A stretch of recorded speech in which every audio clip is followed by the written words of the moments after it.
कभी सोचा है मनुष्य को ही इस सृष्टि की सर्वश्रेष्ठ कृति क्यों माना जाता है?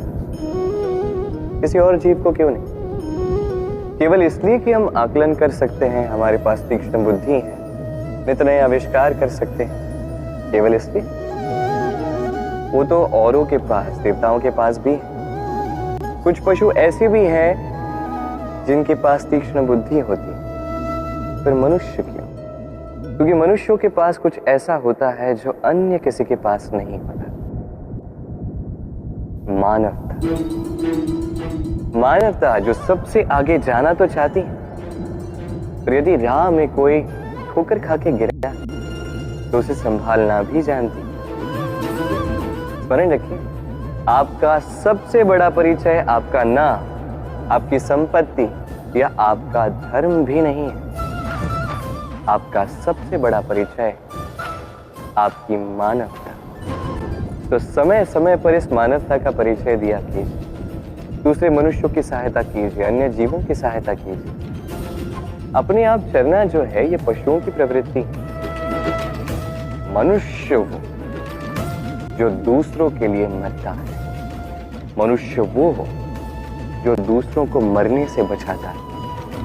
इस मानवता को जगाइए और इस जीवन को जीना आरंभ कर दीजिए। इस संसार में माता पिता अपने संतान को सबसे बड़ी भेंट क्या दे सकते हैं? वैभव, सुविधाएं, घर, ये उसके आसपास भी। संसार में माता पिता अपने संतान को सबसे बड़ी भेंट संस्कार दे सकते हैं। अब उसके लिए समय की आवश्यकता होती है।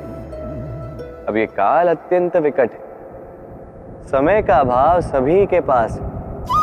ऐसे में कुछ कठिनाइयां वरदान के रूप में हमारे समक्ष आती हैं। जैसे यदि मैं इन समस्याओं की बात करूं, जैसे युद्ध, महामारी, महारोग, ऐसे समय पे हमारे पास समय ही समय होता है। इस समय हम चिंता करते हैं, भयभीत होते हैं कि कितने धन की हानि हुई।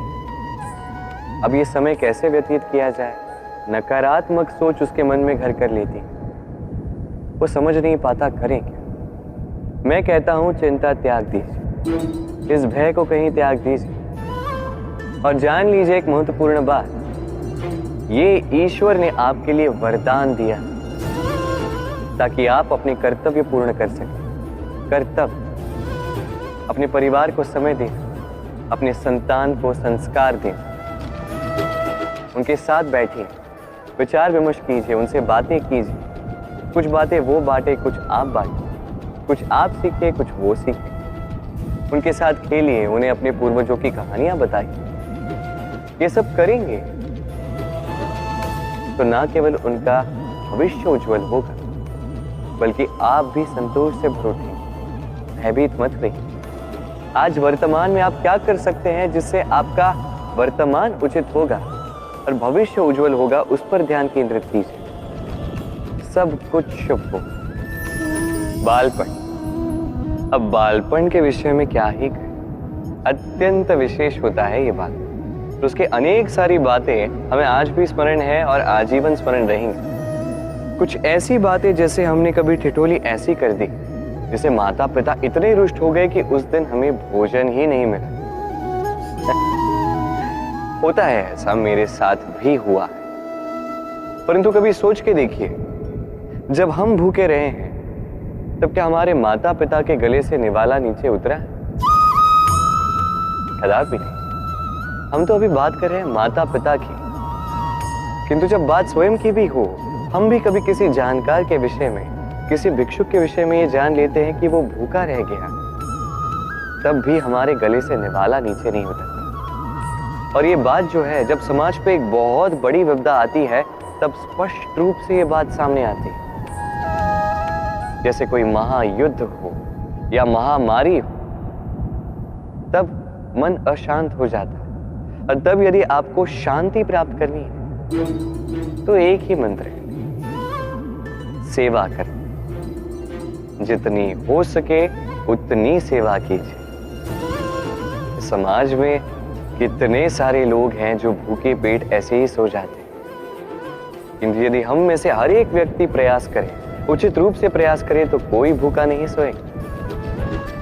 एक अत्यंत महत्वपूर्ण बात स्मरण रखें, किसी दरिद्र, किसी भूखे को भोजन कराना ईश्वर को प्रसाद चढ़ाने से भी महान कार्य है, क्योंकि ईश्वर दरिद्र की पुकार में बसते हैं। और मान लीजिए यदि उस भिक्षुक ने आपका भोजन ग्रहण कर लिया, अर्थात ईश्वर ने आपका भोग ग्रहण कर